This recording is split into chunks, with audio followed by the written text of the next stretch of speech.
అందరికీ నమస్కారం అండి. ఈరోజు సోమ అమావాస్య అండి. శివునికి, అమ్మవారికి పూజ చేస్తే చాలా మంచిది. పూజ ఎలా చేయాలంటే తెల్లని మంచి సువాసన వచ్చే పూలతో లిల్లీ లేదా మల్లెపూలతో పూజ చేయాలండి.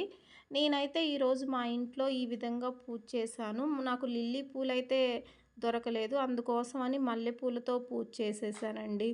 అండ్ నేను ఈవినింగ్ కూడా మరొకసారి పూజ చేస్తాను. మీరు కనుక ఈరోజు మీకు వీలైతే 5 బియ్యపిండి దీపాలతో ఆవు నెయ్యి వేసి దీపారాధన చేయండి.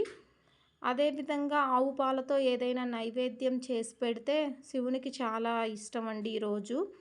ఆవు పాలు మనకి అవైలబుల్‌లో లేకపోతే మన శక్తి కొలది ఏ నైవేద్యమైనా సరే పెట్టవచ్చు. ఇక్కడ మనకి భక్తి ప్రధానమండి. ఏ పూజ చేసినా కూడా మనకి నమ్మకం అనేది చాలా ఇంపార్టెంట్. నమ్మకంతోనే ఏ పూజైనా చేయాలి. అదేవిధంగా సోమ అమావాస్య అనే కాదు, ఏ అమావాస్య రోజైనా సరే మనం నిమ్మకాయలు, మిరపకాయలు ఇంటికి కట్టుకోవాలి.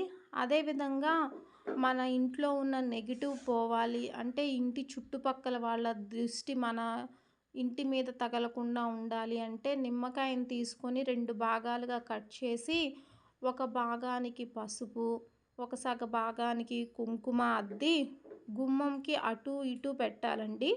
కింద కల్లుప్పు వేసి కల్లుప్పు పైన దొడ్డుప్పు అండి, సాల్ట్ యూజ్ చేయడానికి ఉండదు. కల్లుప్పు వేసి అటు ఇటు ఒక సైడు పసుపుతో అద్దిన నిమ్మకాయ, మరొక సైడు కుంకుమతో అద్దిన నిమ్మకాయ పెట్టాలి. అదేవిధంగా అలా చేసినట్లయితే మన ఇంటికి ఉన్నటువంటి నెగిటివ్ ఎనర్జీ పోతుంది. చుట్టుపక్కల వాళ్ళ దృష్టి దోషం అనేది మన ఇంటికి తగలకుండా ఉంటుందండి.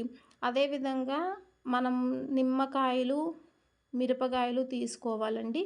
బేసి సంఖ్యలో మిరపకాయలు తీసుకోవాలి. 5, 7, 9 ఈ విధంగా తీసుకొని అందులో ఒక నిమ్మకాయ గుచ్చి ఇంటికి పైన ప్రధాన ద్వారంలో కట్టాలండి. ఆ విధంగా కట్టినా కూడా మన ఇంట్లో దుష్ట శక్తులు ఏవి కూడా రాకుండా మన ఇంట్లో ఉన్నటువంటి నెగిటివ్ ఎనర్జీ అంతా కూడా పోయి పాజిటివ్ వస్తుందండి.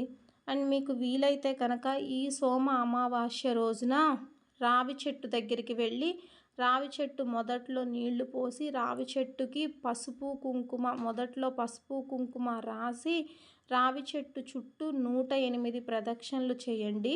ఇలా 108 ప్రదక్షిణలు చేయడం వల్ల మనకి ఇంట్లో పిల్లలున్న వాళ్ళకి, అదేవిధంగా పిల్లలు లేని వాళ్ళకి త్వరగా సంతానం కలిగే అవకాశం ఉంటుంది. పిల్లలున్న వాళ్ళకైతే వాళ్ళ భవిష్యత్ అనేది చాలా బాగుంటుందండి. మీకు వీలుంటే దగ్గరలో ఉన్న దేవస్థానం కానీ దేవస్థానంలో లేకపోయినా ఎక్కడో చోట రావి చెట్టు ఉంటుంది, ప్రదక్షిణలు